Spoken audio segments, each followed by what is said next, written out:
Bigyan natin ngayon ng opinion reaction ang post ni Edwin Zamora 54 minutes ago.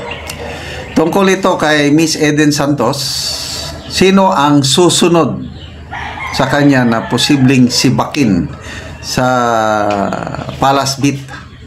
Sabi niya, Eden Santos first will be removed for asking questions that made them sweat harder than their intelligence reports. Next is Ivy Reyes, whose questions cause more stomach pain than buy one, take one, quick in the corner. And now I can smell the ending.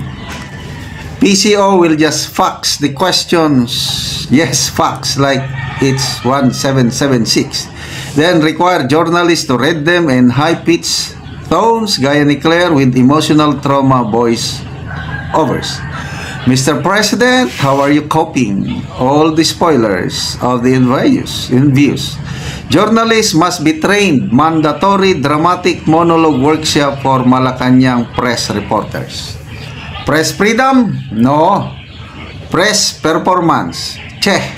So, mayroong link na pinakishare ni Edwin Zamora, yung si Ivy Reyes ng Bilyonaryo News Channel nagtatanong kay Yusek Castro. Nako, dito natin nalaman na mismo ang PCO Secretary J. Ruiz blinak niya itong si Ivy Reyes dahil sa katanungan na mahirap.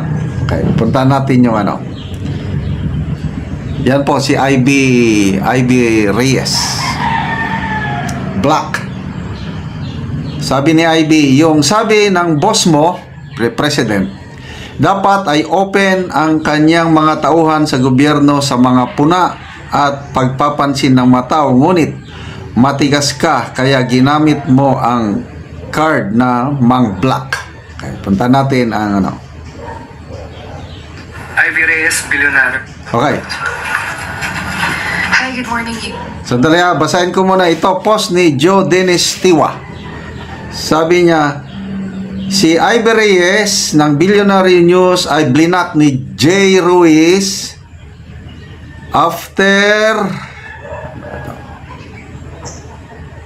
after mag-report na ang picture na kasama ang kontrobersyal ni alias Brown. Alias Brown, ito ata nasasangkot sa bungero ba na isyo. Pakinggan na lang natin. Sir, ito po. We received a photo of Senator Erwin Tulfo and PCO Secretary J. Ruiz with one of the whistleblowers in the missing Sabongero case, alias Brown. What's the palace's take on this, ma'am? Ang nakausap po natin mismo ay si Secretary J. Ruiz. Okay, so mayroong litrato. Yung alias Brown, isa sa whistleblowers sa missing Sabongero. May litrato si alias Brown kasama si J. Ruiz, kasama si Senator Rapi Tulfo. Uy, mabigat. So yan ang tinatanong. Bakit kasama? Malaking issue itong, biruin mo yan, 34 Sabongeros, ilang taon na, hindi pa rin nakikita. Ang sakit nun. Tapos, may picture kasama ang PCO Secretary, kasama pa ang isang senador. Natin kung ano yung affair, kung saan siya naroon at nakuhanan ng litrato.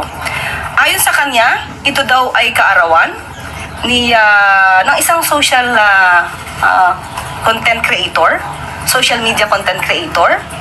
At kung siya man ay nakumbida, ito ay kanyang pinaunlakan. Pero kung sino man yung mga nakasama doon, na kinumbida nung nagsa-celebrate ng birthday, hindi na po niya hawak yon.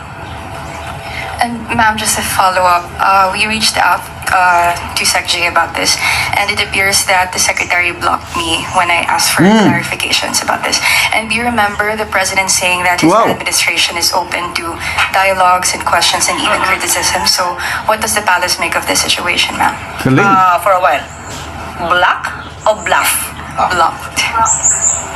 Hindi ko po yun natanong mismo kay Secretary J. So, aalamin natin kung paano ba nangyari na kung tawag ba yon. text or what? Message, ma'am. A message, and then so tanungin po natin. Hindi ko po yan na itanong, ngayon ko lang po yan narinig. Pero makakarating po sa kanya. Thank you, Ivy. Okay? Matapang magtanong, Ivy Reyes, Bilyonaryo News Channel. Napapansin ko, matapang ang Bilyonaryo News Channel kaparehas ng Net25. Ang dami nilang expose. Kaya magpasalamat tayo at yan, nandyan ang SMNI. Although medyo dahil sa ginawa nila sa SMNI, Pastor Kibuloy, hindi na katulad ng dati yung SMNI. Although nandyan pa rin. So, may SMNI tayo, may Net25, may Bilyonaryo News Channel. At ngayon ko lang nalaman na meron palang Ivy Reyes na matapang mag-follow up sa PCO Secretary. Bakit kasama kayo sa picture ng alias Brown na nasasangkot sa missing sa Bungeros? Imbis na sagutin, blinak. Tama ba yun? Mayroon palang directive ang presidente na dapat ang administrasyon Marcos open sa kritisismo, open sa puna. Bakit mo i-block ang isang journalist? Nako, magbasa tayo lang sa mga comments ha. Adrian Pascual, in fairness sa beauty ni Ivy.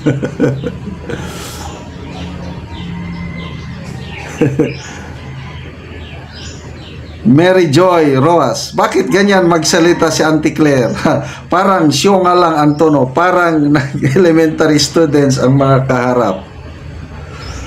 Lito Kuya, wala na tayong maasahan sa gobyerno. Di man aminin, meron na tayong silent martial law. Tapos, nakikipagkonsabahan pa sa mga leftist. Eri Jomsia, kung si Digong pa nakasama or si Bato or Go, siguradong konektado na sila sa Sabongero. Pero si J. Ruiz ang kasama, ang bilis magpalusutan ng picture. Salamat na lang at walang picture na ipapakita na nandyan si BP Sara ba, Bongo, Bato, PRRD, sila ngayon konektado. Bakit may kasama sa picture? So anong kahinat na ni Eden Santos? Tuluyan na ba siyang mawala sa Palace Beat? I don't know. So anong kinakahinat na nitong Ivy Reyes? Panibagong bida. Makatotohanan ng journalist. Mabuhay kayo, Eden Santos and Ivy Reyes.